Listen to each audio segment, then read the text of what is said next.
program sponsored by Diago Finance. ನಮಸ್ಕಾರ ವೀಕ್ಷಕರೇ, ನೀವು ನೋಡ್ತಾ ಇದ್ದೀರಾ ವಿಶ್ವವಾಣಿ ಮನಿ. ನಾನು ಕೇಶವ್ ಪ್ರಸಾದ್.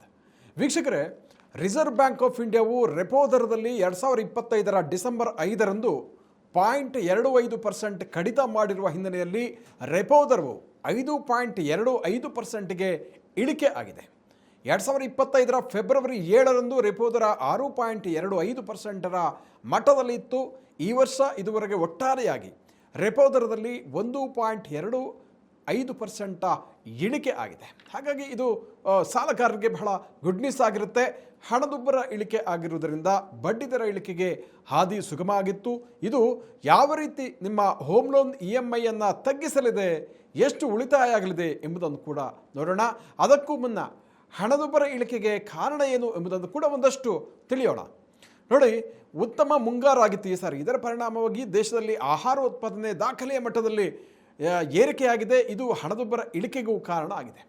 ಈ ವರ್ಷ ಹಣದುಬ್ಬರದ ಮುನ್ನೋಟವನ್ನು ರಿಸರ್ವ್ ಬ್ಯಾಂಕ್ ಆಫ್ ಇಂಡಿಯಾ 2.6%ದಿಂದ 2%ಗೆ ಇಳಿಸಿದೆ. ಹೀಗಾಗಿ ವಾರ್ಷಿಕ GDPಯ ಮುನ್ನೋಟವನ್ನು ಕೂಡ RBI 6.8%ದಿಂದ 7.3ಕ್ಕೆ ಏರಿಸಿದೆ. ಹೀಗೆ RBI ತನ್ನ ರೆಪೋ ದರವನ್ನು 5.25%ಗೆ ಇಳಿಕೆ ಮಾಡಿರೋದ್ರಿಂದ ಗೃಹ ಸಾಲ ಮತ್ತು ವಾಹನ ಸಾಲಗಳ ಬಡ್ಡಿ ದರಗಳು ಇಳಿಕೆ ಆಗಲಿದೆ.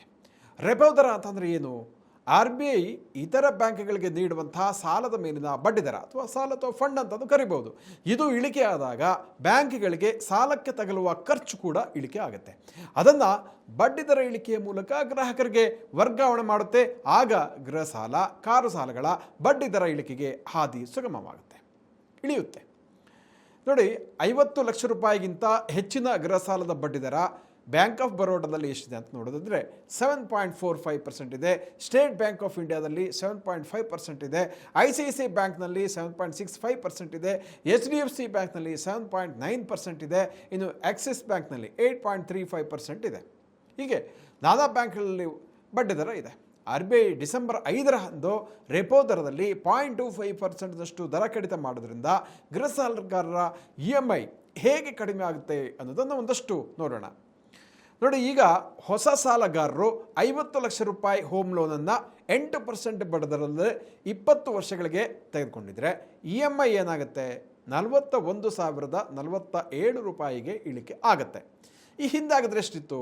41,822 ರೂಪಾಯಿ ಇತ್ತು. ಅಂದರೆ 775 ರೂಪಾಯಿ ಉಳಿತಾಯ ಆಗುತ್ತೆ ಪ್ರತಿ ತಿಂಗಳು. ಇದೇ ಸಾಲವನ್ನು 15 ವರ್ಷಗಳ ಅವಧಿಗೆ ತೆಗೆದುಕೊಂಡಿದ್ರೆ ಮಾಸಿಕ EMI 47,783 ರೂಪಾಯಿಗಳಿಂದ 47,064 ರೂಪಾಯಿಗೆ ಇಳಿಕೆ ಆಗಲಿದೆ. ಒಂದಷ್ಟು ಹಣ ಉಳಿತಾಯ ಆಗಲಿದೆ. ಹಾಗಾದರೆ ಸಾಲಗಾರರು ಈಗ ಏನು ಮಾಡಬೇಕು ಅನ್ನುವಂಥ ಪ್ರಶ್ನೆ. ನೋಡಿ, ನಿಮ್ಮ ಸಾಲದ ಬಡ್ಡಿ ದರ ಎಷ್ಟಿದೆ ಅಂತ ಪರಿಶೀಲನೆ ಮಾಡಿ. ಗೃಹ ಸಾಲ ದರ 7.5%ದಿಂದ 8% ಒಳಗಿದ್ದರೆ ಸರಿ, ಹೆಚ್ಚಿದ್ರೆ ತಜ್ಞರನ್ನು ಸಂಪರ್ಕಿಸಿ ಸಲಹೆಯನ್ನು ಪಡೆಯಿರಿ. ಬ್ಯಾಂಕ್ನಲ್ಲಿ ವಿಚಾರಿಸಿ. ಕಡಿಮೆ ಬಡ್ಡಿ ದರಕ್ಕೆ ಹೋಮ್ ಲೋನ್ ನಿಗದಿಪಡಿಸುವಂತೆ ಮನವಿ ಮಾಡಿ. ಎಷ್ಟು ದಿನ ಆಗುತ್ತೆ ಇದು ಇಂಪ್ಯಾಕ್ಟ್ ಆಗಲಿಕ್ಕೆ ಅನ್ನುವ ಪ್ರಶ್ನೆಯನ್ನು ಕೂಡ ಕೇಳಿ. ಕೊನೆಯದಾಗಿ ಸಿಬಿಲ್ ಸ್ಕೋರ್ ಕೂಡ ಗೃಹ ಸಾಲದ ಬಡ್ಡಿ ದರದ ಮೇಲೆ ಪ್ರಭಾವ ಬೀರುತ್ತೆ. ಆದ್ದರಿಂದ ಅದನ್ನು ಕೂಡ ಒಮ್ಮೆ ಚೆಕ್ ಮಾಡಿ. ಒಂದು ವೇಳೆ ಅಪ್ಡೇಟ್ ಆಗದೇ ಇರೋದ್ರಿಂದ ಸಮಸ್ಯೆ ಆಗ್ತಾ ಇದ್ದರೆ ಅದನ್ನು ಪರಿಷ್ಕರಣೆ ಮಾಡಲಿಕ್ಕೆ ಕೂಡ ಮರೆಯಬೇಡಿ.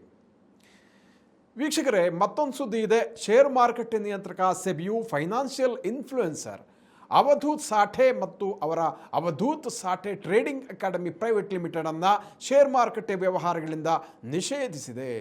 ಹಾಗೂ ಸುಮಾರು 3,37,000ಕ್ಕೂ ಹೆಚ್ಚು ಹೂಡಿಕೆದಾರರಿಂದ ಅಕ್ರಮವಾಗಿ ಗಳಿಸಿರುವಂಥ 546 ಕೋಟಿ ರೂಪಾಯಿಗಳನ್ನು ಮುಟ್ಟುಗೋಲು ಹಾಕಿಕೊಳ್ಳಲಾಗಿದೆ ಅಂತ ಅನೌನ್ಸ್ಮೆಂಟನ್ನು ಮಾಡಿರುವಂಥದ್ದು. ಹಾಗಾದರೆ ಅವಧೂತ್ ಸಾಠೆ ಬಗ್ಗೆ ಸೆಬಿ ಏನು ಹೇಳಿದೆ?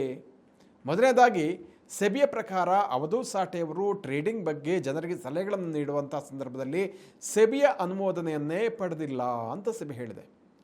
ಸೆಬಿಯ ಅನುಮೋದನೆ ಇಲ್ಲದೆ ಈ ಥರ ಟಿಪ್ಸ್ ಕೊಡುವಂಗಿಲ್ಲ. ಅವರ ಸಂಸ್ಥೆ ಸೆಬಿಯಲ್ಲಿ ಟ್ರೇಡಿಂಗ್ ಅಡ್ವೈಸರಿ ಸಲಹೆ ನೀಡಲು ಬೇಕಾದಂತಹ ನೋಂದಣಿಯೇ ಆಗಿಲ್ಲ ಅಂತ ಒಂದು ಆರೋಪ ಇದೆ. ಎರಡನೇದಾಗಿ ಲಕ್ಷಾಂತರ ಹೂಡಿಕೆದಾರರಿಂದ ಭಾರೀ ಶುಲ್ಕವನ್ನು ಅಕ್ರಮವಾಗಿ ವಸೂಲು ಮಾಡಿದೆ. ಇದರ ಮೊತ್ತವೇ ಸುಮಾರು 546 ಕೋಟಿ ರೂಪಾಯಿ ಆಗಿದೆ. ಇದನ್ನು ರಿಟೇಲ್ ಹೂಡಿಕೆದಾರರಿಗೆ ಹಿಂತಿರುಗಿಸಬೇಕು ಅಂತ ಸೆಬಿ ಸೂಚನೆ ಕೊಟ್ಟಿರುವಂಥದ್ದು. ಪ್ರತಿ ವಿದ್ಯಾರ್ಥಿಗೆ 6,75,000 ರೂಪಾಯಿ ತನಕ ಅವಧೂತ್ ಸಾಫ್ಟ್ವೇರ್ ಅಕಾಡೆಮಿ ಚಾರ್ಜ್ ಮಾಡ್ತಾ ಇತ್ತು ಅಂತ ಹೇಳಲಾಗ್ತಾ ಇದೆ. ಆದರೆ ಇದರ ಕೋರ್ಸ್ನಲ್ಲಿ ಭಾಗವಹಿಸಿದ್ದ 311 ಮಂದಿಯ ಪ್ಯಾನ್ ಕಾರ್ಡ್ ವಿವರಗಳನ್ನು ಸೆಬಿ ಪರಿಶೀಲನೆ ಮಾಡಿದಾಗ ಅವರಲ್ಲಿ ಅನೇಕ ಮಂದಿಗೆ 1,93,00,000 ರೂಪಾಯಿ ನಷ್ಟಕ್ಕೀಡಾಗಿರುವಂಥದ್ದು ಪತ್ತೆಯಾಗಿದೆ. ಇದು ದೊಡ್ಡ ಒಂದು ಬ್ರೇಕಿಂಗ್ ನ್ಯೂಸ್ ಆಗಿದೆ. ಹೀಗಿದ್ದರೂ ಅವಧೂತ್ ಸಾಠೆಯವರು ತಮ್ಮನ್ನು ಸಮರ್ಥನೆ ಮಾಡ್ಕೊಂಡಿದ್ದಾರೆ. ನಮ್ಮದು ಕೇವಲ ತರಬೇತಿ ನೀಡುವಂಥ ಸಂಸ್ಥೆ ಆಗಿದ್ದು ಯಾವುದೇ ಹೂಡಿಕೆಯ ಸಲಹೆ ನೀಡ್ತಾ ಇರಲಿಲ್ಲ, ಸ್ಟಾಕ್ ಅನಾಲಿಸಿಸ್ ಅಥವಾ ರೆಕಮೆಂಡೇಷನ್ ಮಾಡ್ತಾ ಇರಲಿಲ್ಲ ಅಂತ ಅವರು ಹೇಳಿದ್ದಾರೆ. ಆದರೆ ಸೆಬಿ ತನ್ನ ವಿವರವಾದ ಆದೇಶದಲ್ಲಿ ಸಾಕ್ಷ್ಯಾಧಾರಗಳ ಸಹಿತ ಅವಧೂತ್ ಸಾಠೆಯವರು ಹೇಗೆ ಹೂಡಿಕೆದಾರರನ್ನ ವಂಚನೆ ಮಾಡ್ತಾ ಇದ್ರು ಅಂತ ತಿಳಿಸಿದೆ. ಸೆಬಿಯ ಪ್ರಕಾರ ಅವಧೂತ್ ಸಾಠೆ ಟ್ರೇಡಿಂಗ್ ಅಕಾಡೆಮಿಯು ತನ್ನ ತರಬೇತಿ ಕಾರ್ಯಕ್ರಮಗಳಲ್ಲಿ ಸ್ಟಾಕ್ ಸಲಹೆ ರೆಕಮೆಂಡೇಷನ್ಗಳನ್ನು ಅಕ್ರಮವಾಗಿ ಕೊಡ್ತಾ ಇತ್ತು. ಅವಧೂತ್ ಸಾಠೆ ಟ್ರೇಡಿಂಗ್ ಅಕಾಡೆಮಿಯಲ್ಲಿ ಭಾಗವಹಿಸಿದ್ದ ಮಂದಿ ಟ್ರೇಡಿಂಗ್ನಲ್ಲಿ ಭಾರೀ ಲಾಭ ಮಾಡಿದ್ದಾರೆ ಎಂಬಂತ ಪ್ರಚಾರ ಮಾಡಲಾಗ್ತಾ ಇತ್ತು. ಉದಾಹರಣೆಗೆ ಲಕ್ಷ್ಮೀ ಶ್ರೀನಿವಾಸನ್ ಎಂಬ ಗೃಹಿಣಿ ಟ್ರೇಡಿಂಗ್ ಮಾಡಿ 2.5 ವರ್ಷಗಳಲ್ಲಿ 1 ಕೋಟಿ ಗಳಿಸಿದ್ದಾರೆ ಎಂಬ ವಿಡಿಯೋ ಮಾಡಲಾಗಿತ್ತು. ಆದರೆ ಸೆಬಿ ಅದನ್ನು ತನಿಖೆ ಮಾಡುತ್ತೆ. ಆವಾಗ ಅವರು ಗಳಿಸಿದ್ದ ಲಾಭ ಕೇವಲ 4,17,000 ರೂಪಾಯಿ ಅಂತ ಪತ್ತೆ ಆಯಿತು. ಇನ್ನು ಇನ್ನೊಂದು ಉದಾಹರಣೆ, ರೆಹಾನ್ ಎಂಬ ಹುಡುಗ ಟ್ರೇಡಿಂಗ್ನಲ್ಲಿ ಗಳಿಸಿದ 2.5 ಲಕ್ಷ ರೂಪಾಯಿ ಲಾಭದಿಂದ ಹೊಸ ಬೈಕ್ ಖರೀದಿಸಿದ್ದಾಗಿ ಹೇಳಿದ್ದ ಅಡ್ವರ್ಟೈಸ್ಮೆಂಟಲ್ಲಿ. ಆದರೆ ಸೆಬಿ ಅದನ್ನು ತನಿಖೆ ಮಾಡುತ್ತೆ. ಆವಾಗ ವಿಷಯ ಗೊತ್ತಾಗುತ್ತೆ ಆತನಿಗೆ ಟ್ರೇಡಿಂಗ್ನಲ್ಲಿ 13,250 ರೂಪಾಯಿ ನಷ್ಟ ಆಗಿತ್ತು ಅನ್ನುವಂಥದ್ದು. ಇಂಥ ಹಲವಾರು ಪ್ರಕರಣಗಳನ್ನು ಸೆಬಿ ತನ್ನ ಆದೇಶದಲ್ಲಿ ವಿವರಿಸಿದೆ. ಹಾಗಾಗಿ ರಿಟೇಲ್ ಹೂಡಿಕೆದಾರರು ಇಂತಹ ಒಂದು ಪ್ರಕರಣಗಳನ್ನು ಗಮನಿಸಬೇಕಾಗುತ್ತೆ. ಬಹಳ ಎಚ್ಚರಿಕೆಯಿಂದ ಟ್ರೇಡಿಂಗ್ನಲ್ಲಿ ಪಾರ್ಟಿಸಿಪೇಟ್ ಮಾಡಬೇಕಾಗುತ್ತೆ. ವಿಚಾರಗಳನ್ನು ತಿಳಿದುಕೊಂಡು ಇನ್ವೆಸ್ಟ್ಮೆಂಟ್ ಮಾಡಬೇಕಾಗುತ್ತೆ. ಅದೇ ರೀತಿ ಸೆಬಿಯ ರಿಜಿಸ್ಟರ್ಡ್ ಅಥರೈಸ್ಡ್ ಸಲಹೆಗಾರರಿಂದ ಸಲಹೆಗಳನ್ನು ಪಡೆಯಬೇಕಾಗುತ್ತೆ. ಇಲ್ಲದೆ ಹೋದರೆ ಕೆಲವೊಮ್ಮೆ ವಂಚನೆಗೆ ಗುರಿಯಾಗುವಂತಹ ಸಾಧ್ಯತೆ ಅಥವಾ ಅಪಾಯ ಕೂಡ ಇರುತ್ತೆ. ವೀಕ್ಷಕರೇ, ಇಂತಹ ಮತ್ತಷ್ಟು ಉಪಯುಕ್ತ ವಿಡಿಯೋಗಳಿಗೆ ವಿಶ್ವವಾಣಿ ಮನಿ ಯೂಟ್ಯೂಬ್ ಚಾನಲನ್ನು ವೀಕ್ಷಿಸಿ ಮತ್ತು ಸಬ್ಸ್ಕ್ರೈಬ್ ಮಾಡಿ. ವಂದನೆಗಳು.